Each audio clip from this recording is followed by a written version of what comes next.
우리 계속 같은 거 진행을 할게요. 지금 우리가 수상계의 눈송이와 하늘의 새들, 그게 중요하다고 말씀드렸어요. 어떤 지향점을 상실하고 부유하고 있는 이미지, 그거 이어서 어두운 하늘에는 수상계의 눈송이라고 말한 게 어둡다 하고 눈송이, 어두운 하늘의 눈송이는 지금 이 화자는 되게 고독하다라는 정서를 가지고 있는 거와 지금 일치하기 위해서 그냥 하늘이라고 안 하고 하늘이라고 말을 하고 있었고, 또 하늘에 있는 새들, 근데 그 하늘에 있는 새들이 하강의 이미지를 이제 상승 이미지로 변환시켜 주고 있다라는 거.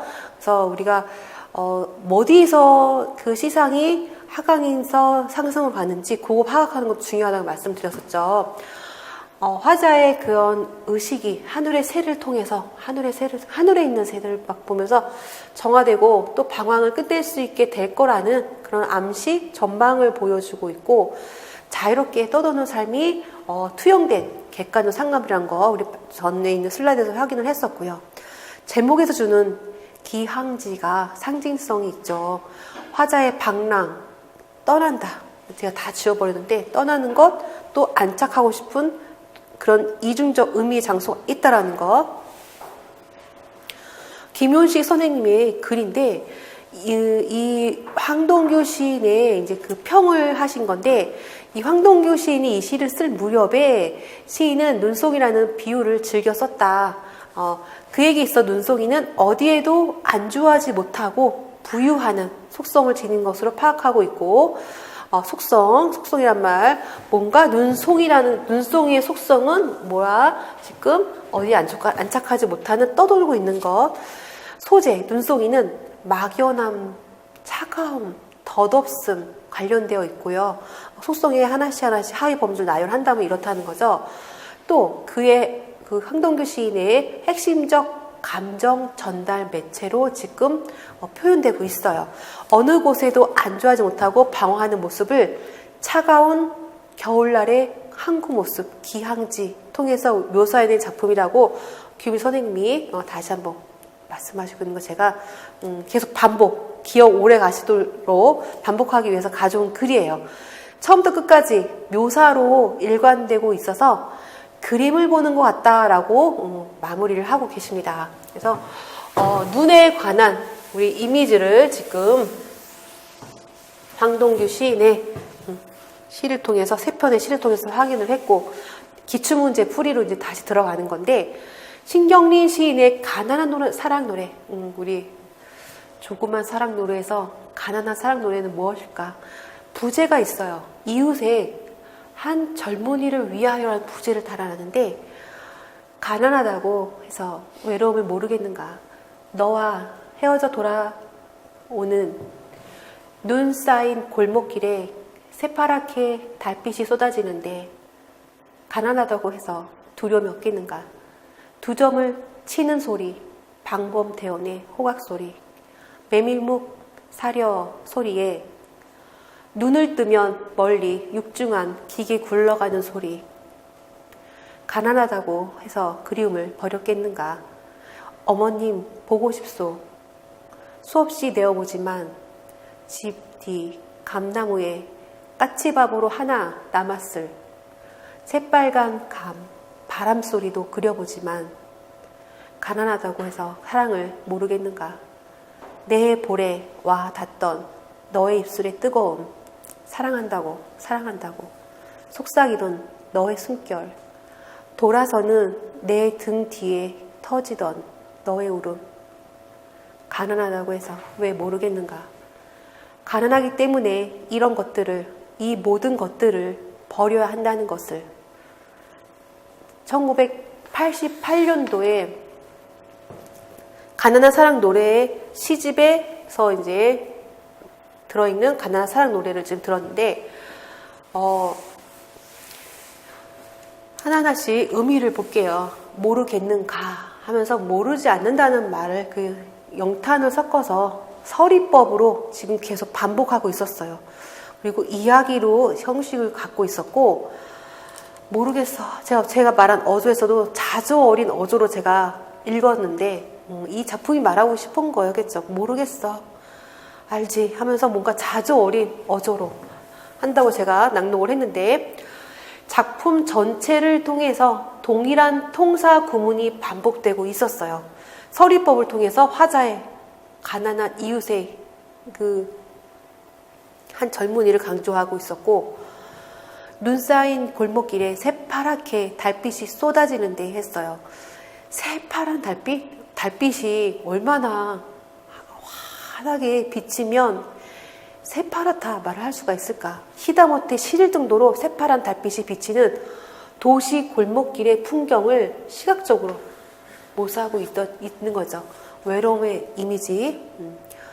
2점 친다. 이게 많은 학생들이 물어 2점 치는 게 뭐지? 하는데, 시간적으로는 2시예요, 2시. 옛날에는 종을 이렇게 치는, 지금도 종을 치는 데가 가끔 있긴 한데, 어떤 마을에 가면 종을 2번, 1점, 2점 친다 해서 2시를 2점 치는 소리, 시간적으로 2시라는 거.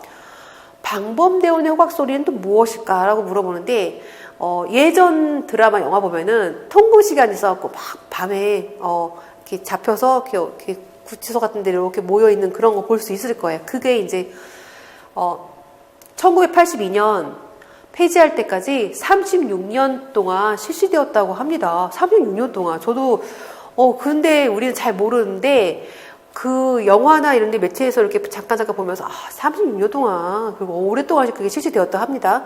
자정 12시부터 새벽 4시까지 일반인의 활동을 제한한 제도가 죄송합니다.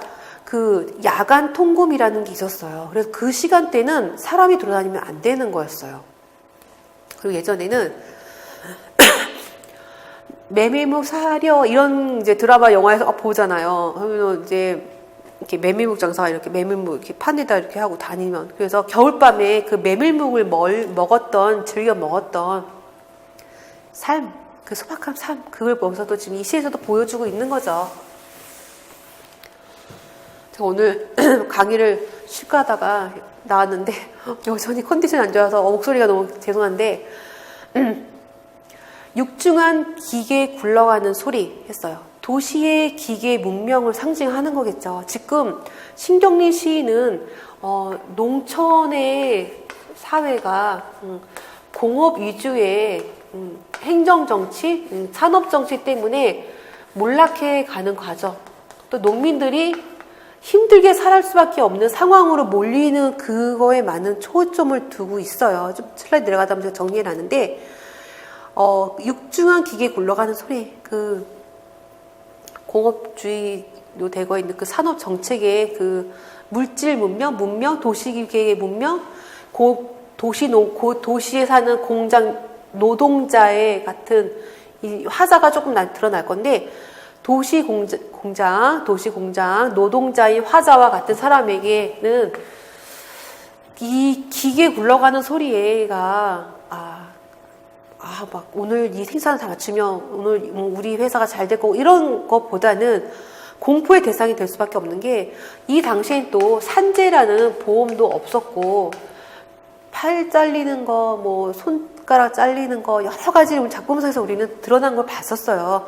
그래서 이 기계에 우리 느껴지는 거는 어린 나이에도 계속 그 컴프레서 막 땡기는 신경성 외딴방에서도 보면은 나중에는 머리 감고 빗을 힘도 없을 만큼 이 힘든 대상, 이 기계가 주는 의미는 경제가 잘 살겠다 그것보다는 이 노동자에게는 공포의 대상인 거죠. 그래서 화자의 삶이 참 고단할 것 같다 해주는 그런 소리였고, 우리 까치밥에서 이제 나왔던 그 감 하나, 나무에, 그쵸?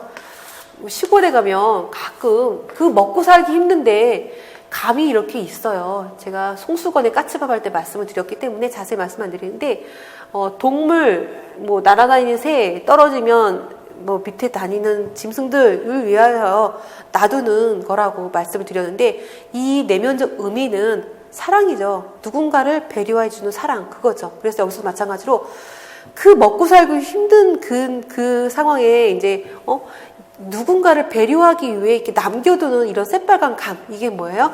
그리움의 대상이고 따뜻한 인정을 느끼게 해주는 소재라는 것, 다시 한번 이번 시간에 확인을 했고, 가난하기 때문에 이 모든 것들을 버려야 한다는 것을 마지막에 끝나는 거. 그게 지금까지 가난하기 때문에 모든 서러움을 견딘다는 말이에요. 사실은 견뎌내야 한다 그 말이, 그거를 요약적으로 제시한 시행을 찾으시고 하면 이 시행을 찾아야 되는 거고, 가난 때문에 인간적인 감정, 누군가를 그리워하고 그리워할 시간이 어딨어, 빨리빨리 돈 벌어야지, 그런 게 아니라 그렇더라도 내 안에는 그리움이 있고 사랑이 있고 누군가를 배려해주는, 아무리 힘들어도 누군가를 위해 이 까치밥을 남겨놓는 그런 마음처럼, 그런 거를 이 내면적인 의도, 가난이기 때문에 이 모든 것을 버려야 한다는 거에 내면적 의미를 서술하라 하면은 이렇게 쓰셔야 돼요. 가난이기 때문에 인간적인 감정에 젖어 있는 것도 허락되지 않고 있다는 것은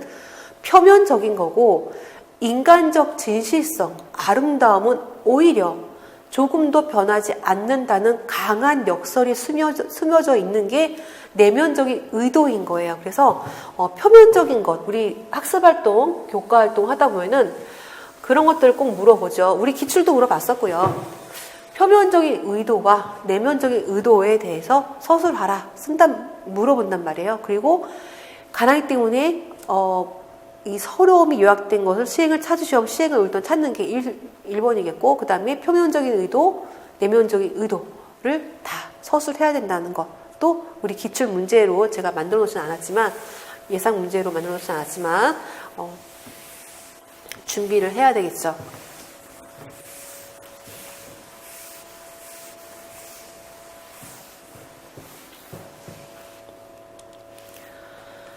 아까 우리 가난한 사랑 노래 밑에 제가 부제를 말씀드렸는데, 이웃의 한 젊은이를 위하여라는 부제가 붙어 있는 시였어요. 이 시는 1988년 실천문화 출간한 시집 가난한 사랑 노래 시집에 들어있는 작품 표제어에서 이 시를 딴 거고, 신경림 시인은 시집을 펴내면서 그 전에 이제 농민 시인에서 지금 이 시 가난 사랑 노래의 그 의미가 도시 변두리 빈민들의 삶으로 시선을 돌리죠. 그래서 민중시인, 노동시인으로 불리게 되는 이제 신경림 시인의 시 변화를 볼 수 있겠죠.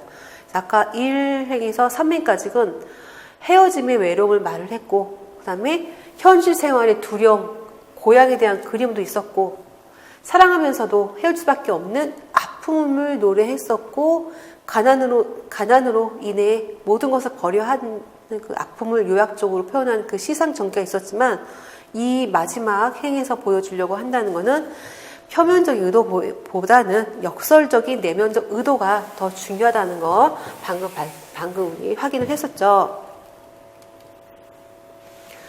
집 뒤에 아까 감나무, 송수건 까치밥에도 나왔던 그 감나무가 있는 농촌 출신인 화자는 가난하기 때문에 고향을 떠나 노동자로 생활하지만 생활에 쫓겨 외로움에 두려움, 그리움, 사랑 등으로 느낄 시간은 없지만 그래도 외로움, 두려움, 그리움도 사랑도 다 알아. 가난하기 때문에 그 모든 것을 다 견뎌야 하는 것도 알아. 내가 지금 다 견뎌낼 거야. 그거를 그리워서 내가 지금 뭔가 해야 될 거를 못하고 그러진 않아. 그리고 내가 자포자기하거나 현실을 비정하게 생각하지도 않아 하는 그런 표현들을, 그러기에 비극적인 현실이 가난한 사랑 노래로까지 표현이 되고 있는 거겠죠. 이 시는 아까 우리 문제의 정서가 문제였고, 이런 정서가 나오게 된 까닭을 물어보는 게 우리 두 번째 물음이었어요. 그러면 정서는 어떤 정서일까요? 그리고 이렇게 나오게 된 까닭은 무엇일까요? 그걸 쓰는 거였어요. 이게 우리가 지금 가난하다라는 그 정서 때문에 외로움, 두려움, 그리움, 이거를 다 묻어두는 거예요. 견뎌내고 그걸 갖고 있고 하는 거야. 방금 좀 전에 봤던 거에서 외로움이 있었고 두려움이 있었고 그리움이 있었어요. 다 행마다 다 있었어요. 그리고 사랑하는데 헤어질 수밖에 없는 그런 아픔도 있었어요. 이런 것들, 이런 감정들, 이런 정서들을 어떻게 해야 돼요? 요약적으로 마지막 행에서 보여주고 있지만 그게 역설적으로 뭐야? 그거를 다 가지고 있는다는 거야. 그거를 다 잊어버리겠다. 그거를 다 포기하겠다. 그런 자포자기하겠다. 그런 게 아니라 인간적 진실성과 아름다움은 가난에 의해서도 그거는 내 안에 있는 거야. 내가 변하지 않아. 역설적으로 노래하고 있는 거랑 말씀을 드렸어요. 그래서 가난 속에서도 따스하게 살아가고 싶은 그런 인간적 마음이 있는 거야. 있는 거예요. 그래서 이 정서는 어떤 정서냐면 따스한 정서예요. 내가 가난해서 너무 힘들어. 체념이야. 그런 게 아니에요. 그런 게 아니라 그 서정주의 무등을 보면서도 보면은 가난은 옷이야. 그냥 옷일 뿐이야. 옷은 벗어서 던지면 되는 거고 내 마음이 순수하게, 내 마음이 투명하게, 내 마음이 그렇게 뭔가 정화된 마음을 간직하고 있다면 괜찮은 거야 라고 말한 것처럼 가난은 가난이고 나의 이 마음은 부재에서도 준 것처럼 한 젊은이를 위하여예요. 그래서 여기에 나타난 정서는 비정하다, 슬프다, 회개 나타나는 그런 표면적인 걸 말해주면 안 되고 따스한, 아름다운 그런 따스한 정서예요. 그걸 말하려고 하는 거는 아무리 가난하게 살더라도 따스하게 살려고 하려는 인간적 진실의 아름다움을 이 화자는 갖고 싶은 거예요. 그래서 그런 정서가 나오고 있는 거고요. 그래서 지금 답을 말씀을 드린 거고, 아까 서술형으로 말씀을 자세히 서술하지는 않았지만 그렇게 말씀을 드리는 거고, 김소월 접동세를 가지고 또 기출문제가 나왔는데 이거는 활동 중심 수업을 구성하였다. 활동, 아까 우리 교과 활동, 학습 활동 말이 이제 교과서에 많이 실리는 거니까 당연히 시험에 이렇게 나왔겠죠. 그래서 활동 중심 수업을 구성하였다고 합니다. 근데 각 활동의 취지를 잘못 설명한 것은 했어요. 잘못 설명한 것을 물어보는 건데, 우선 시를 이해하고 감상해보자. 활동 1, 2, 3. 그 다음에 시를 재구성하고 감상 체험을 확장해보자. 확장해보자 했어요. 그러면은 시를 이해하고 감상해보자. 1번, 2번, 3번 읽어볼게요. 시의 창작 배경이 된 우리 고유의 설화를 설화를 볼 거예요. 어떤 설화가 나올지 볼 거고, 그래서 이 시와 비교해보자는 거예요. 이 접동세에 설화가 나오겠구나 알겠죠. 그 다음에 김소월 시인 하면은 운율 딱 나오잖아. 7호조에 삼음보, 민요조 딱 나오는 게 있단 말이에요. 물론 그건 진달래꽃에 나오는 거지만 이 접동세에는 무슨 운율이 있을까라고 생각을 해보면서 낭송해보고 말해보자가 활동 2예요. 활동 3은 보면 접동세의 누이가 나오잖아요. 그쵸? 그 누이가 시 속의 인물인 누나에게 보내는 편지를 써보자. 활동이니까. 이 시 속에 나오는 누나, 어떤 누나였을까요? 아픔, 설화의 배경이 되는 그런 아픈 누나였죠. 죽은 누나. 그쵸? 시를 재구성한대요. 재구성하여서 감상 체험을 확장해보자고 시 속에 나타난 이야기를 토대로 하나의 완결된 이야기를 창조적으로 재구성해보자. 그 다음에 시에 드러난 이미지를 중심으로 그림을 그리거나 사진을 찍어보자가 시를 재구성하는 감상체험에 들어가는 거겠죠. 그래서 지금 김소월의 접동세를 확인할게요.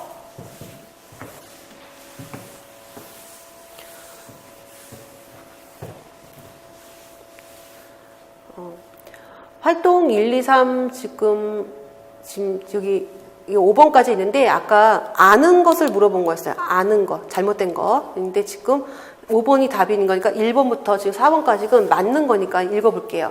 시 창작에 활용된 이야기를 확인하고 시 형상화에 기여하는 요소와 관련시켜서 서정 양식의 구조를 이해하도록 한다 했어요. 그 다음에 2번 시 음악성을 체험하고 아까 운율 나왔잖아요. 음악적 요소와 시적 정서의 관련성을 이해하도록 한다. 시 속의 인물에 대한 생각과 느낌을 표현하여 작품과 소통함으로써 우리가 공감하며 읽기에 약간 나왔던 그런 시를 감상하는 능력을 심화하도록 한다. 그 다음에 서사 양식과 서적 양식의 차이를 이해하고 창의적인 표현 활동을 통해서 문학적 상상력을 고양시키도록 한다 했어요. 근데 오는 왜 안 되냐 볼게요.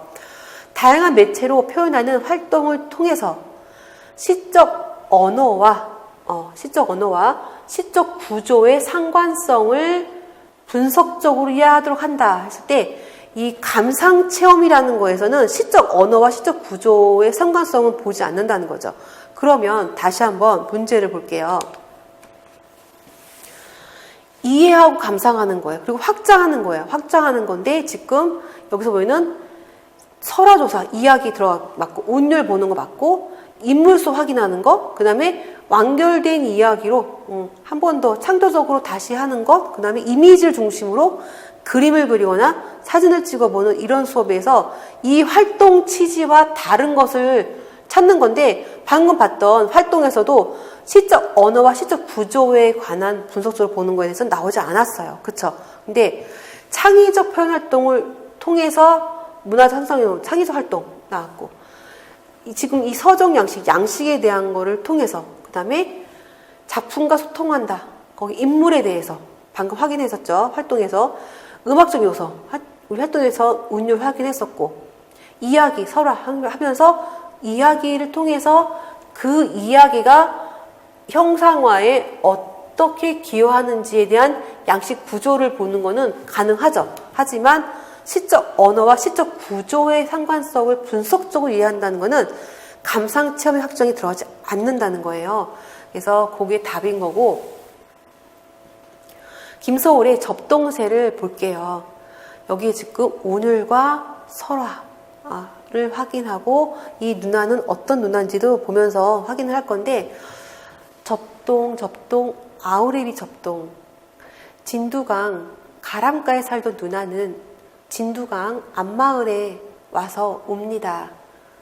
옛날 우리나라 먼 뒤쪽의 진두강 가람가에 살던 누나는 우붓 어미 시샘에 죽었습니다. 누나라고 불러보라. 불서러워. 서럽단 말이에요. 이 방언인데 불서러워. 시샘에 몸이 죽은 우리 누나는 죽어서 접동새가 되었습니다. 9이나 남아되는 오랍동생을 죽어서도 못 잊어. 차마 못 잊어. 야삼경 남 다 자는 밤이 깊으면 이산 저산 옮아가며 슬피 웁니다. 1923년도에 발표한 시예요. 보면은 지금 우리가 알고 있는 접동새 발고 의붓 어미 시샘의 누나는 죽었어요. 이것도 우리 지금 좀 이따 이제 기출문제 풀이하면 나올 건데 그것도 하나의 모티프에 들어가는 거죠. 그리고 하나씩 보는데 지금 가가 김소울의 접동새였고 나 지문이 있고 다 지문이 들어있는 이제 세 가지 지문 한 지문에서 지금 가 접동새였고 나가 요 글이고 다가 이 글인 거죠. 그리고 문제가 아까 이제 풀 건데 우선 나 지문을 읽어볼게요. 국어 교육의 제반 활동은 사용으로서의 국어 활동이라는 원리와 사용, 문화로서의 국어 활동이라는 원리 차원에서 보면 지금 보면은 사용한다. 그 다음에 문화로서 국어 활동 두 가지로 지금 제반 활동을 본다면 우리가 생활 속에서 만나게 되는 문화 예술이나 문학 작품이라는 것 역시 어떤 천재적인 특정 개인의 독창적인 창조물이라기보다는 전통적인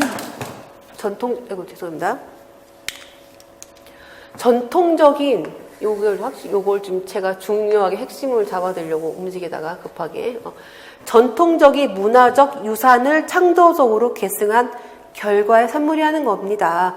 지금 전통적인 문화적 유산 요게 지금 포인트예요. 그러면 전통적인 문화는 무엇일까 그걸 찾아야 되겠고 시를 읽을 때 가장 중요한 점은 시의 화자는 누구인가? 우리 계속 화자 계속 지금 반복하고 있는 거죠.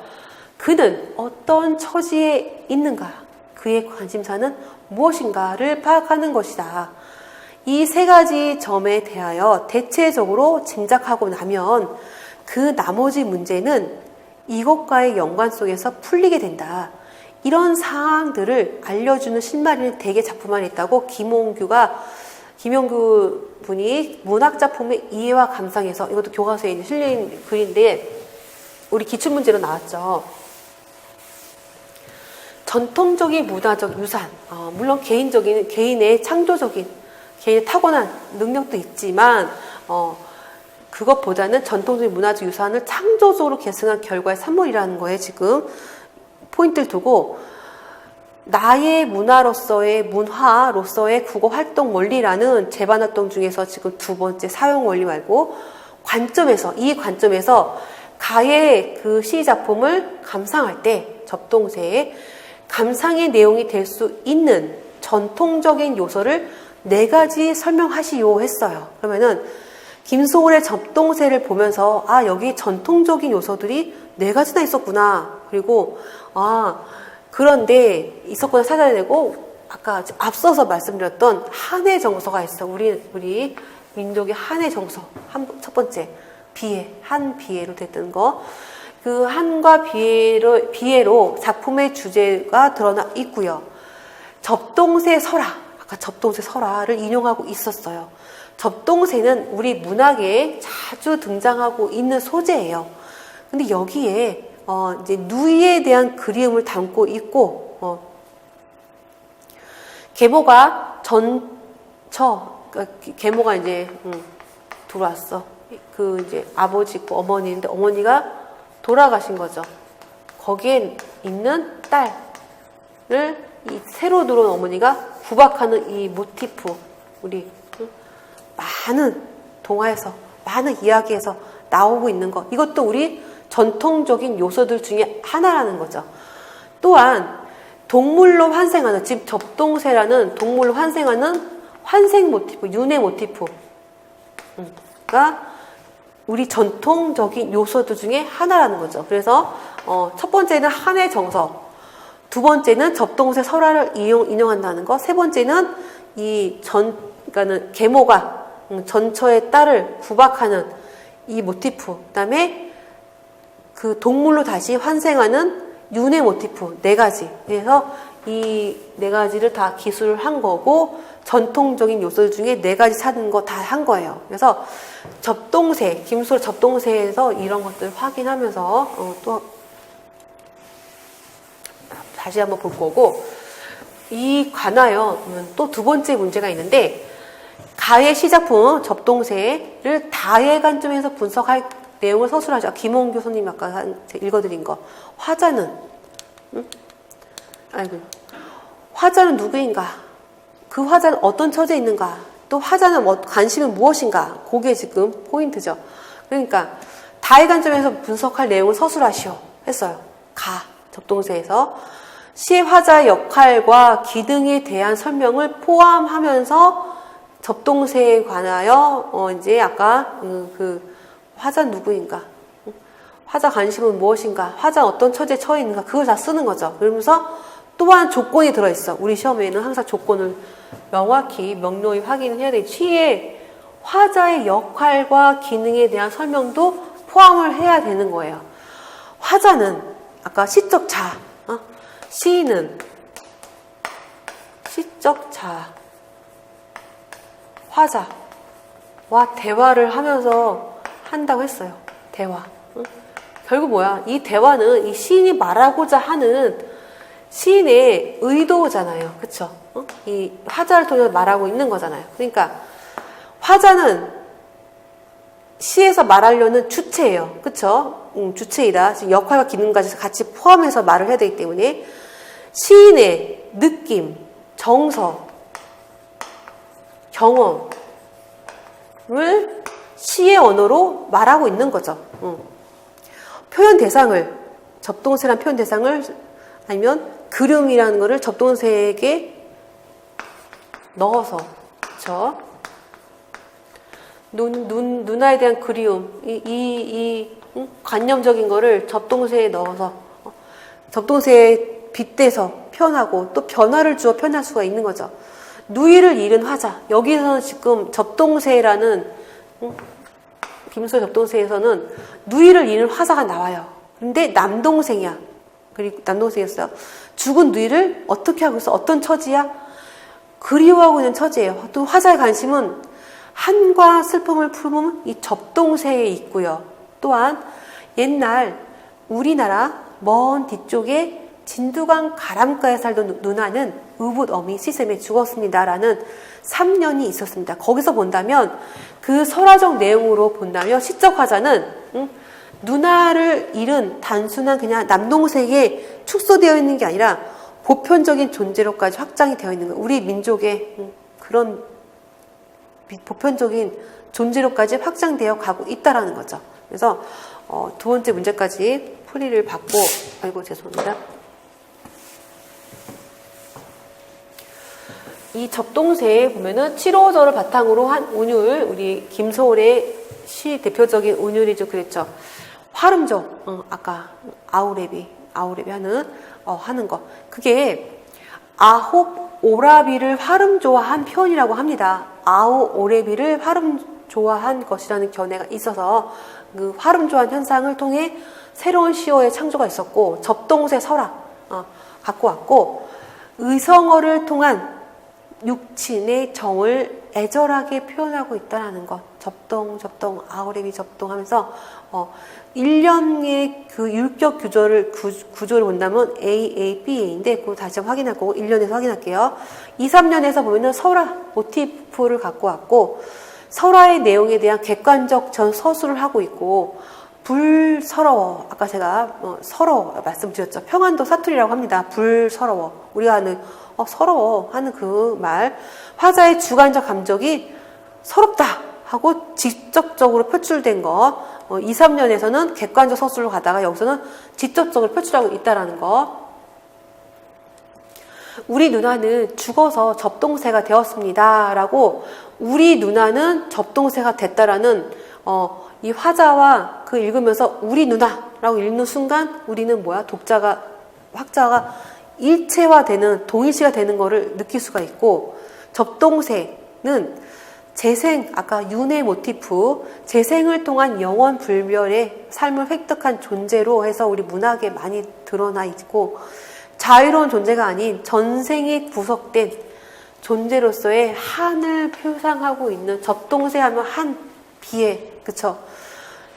이 서정적 자아는 좌절과 한 속에서 방황하는 신민지 지식인이에요. 지금 이 서정적 자아는 시적 자아, 서정적 자아, 화자는 주제는, 여기서 말하고 싶은 주제는 누나를 잃은 그 슬픔이 아니라 내면적 의도는 허무 의식을 보여주고 있는 건데, 시상 전개가 아까 접동세의 울음소리로 갔어요. 그러다가 죽은 누나의 울음소리로 묘사를 하고 있다가 의붓어미 시샘에 죽은 누나 하면서 객관적 지술로 가면서 다시 죽어서 접동세가 된 누나를 보면서 감정을 표출하고 애절한 혈육의 정환을 보여주면서 또 주관적 감정을 표출해요. 그래서 보면은 객관적 진술로 가다가 주관적 감정 표출하는 것까지 확인을 하는 그 시를 우리는 지금 방금 봤는데, 다시 한번 올라가서 많이 올라가긴 하네요. 지금 제가 연구별을 여기 지금 옛날부터 연구별 두 줄 천하지 사서 연구별 하시라고 해놨고, 1년에서 우리 아까 AABA를 봤죠. 접동, 그 다음에 아우레비 접동. 그래서 AABA 구조 확인했고, 2년과 3년, 그 다음에 4년과 5년에서 객관적 진술을 가다가, 그쵸? 누가 와서, 가랑가에 살던 누나는 웁니다. 그리고 죽었습니다. 라고 객관적 진술을 가다가, 불서러워 하면서, 우리 누나는 하면서 저 주관적 진술을 하고, 오랍동생을 죽어서도 못 잊어 차마 못 잊어 하면서 또 그 주간조진술 가는 거, 시상전개 바뀌는 거까지 이번에 기출문제는 아니지만 다음 기출문제 나올 수 있는 예상문제 확인을 지금 했어요. 젖동생 울음소리 보고 객관조진술 하다가 주간 바뀌는 거. 진두 설화의 내용을 잠깐 볼 건데 진두강 그 강가에 살던 한 소녀가 죽어 접동새로 재생했다는 전설을 시화한 작품이에요. 하지만 화자와 주제는 잘 구별을 해야 되기 때문에 제가 아까 정확히 명시해 드렸고, 새를 자유와 비상의 표상이라고 하는데 이 접동새, 누나의 분신 이 접동새는 동생들 때문에 자유롭게 날아다니지 못해요. 계속 걱정되고 남아있는 거죠. 그게 뭐냐면 자유와 구속이라는 거예요. 자유롭게 새가 날아야 되는데 구속이 있는 거야. 남아있는, 이 지상에 남아있는 동생들이 걱정이 돼갖고 날 수가 없는. 그래서 아까 이 지식인의 허무의식이 드러난다는 말이 여기서 드러나는 건데, 이 자유와 구속의 모순된 이중성을 갖는 접동새는 한의 표상인 거죠. 그래서 이 작품은 의식구조에 내재해 있는 한의 세계, 의식구조, 여기서 말하는 구조에 내재해 있는 정서는 한이라는 거 다시 한번 확인하고, 설화의 내용을 자세하게 본다면 옛날 진두강 가에 10남매가 살고 있었는데 어느 날 어머니가 죽고 아버지가 계모를 드렸죠. 그래서 계모는 포악하여 전실 자식을 학대했어요. 소녀는 나이가 들어 박천에 어느 도령과 혼약을 맺었는데 부자인 약혼자 집에서 소녀에게 많은 예물을 보내왔는데 이를 시기한 계모가 소녀를 농 속에 가두고 불을 질렀죠. 불탄 재 속에서 한 마리 접동새가 날아올랐어요. 이를 안 관가에서 계모를 잡아 똑같은 방법을 주었는데 거기서는 까마귀가 날아올랐어요. 그쵸?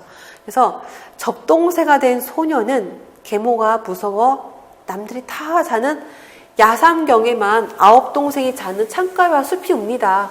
예, 그래서 이 설화의 내용이 거기 들어가 있는 거죠. 하지만 이 접동새의 자는 이 좌절과 한 속에서 방황하는 접동새가 비상하지 못하는 억압적인 새라는 자유와 이 한이 가지고 있는 억압이 갖고 있는, 그래서 서정적 자는 이 식민지에 살고 있는 지식인이라는 것, 지식인으로서 모두 할 수 없는 그런 허무의식을 표현하고 있다는 것 확인했고,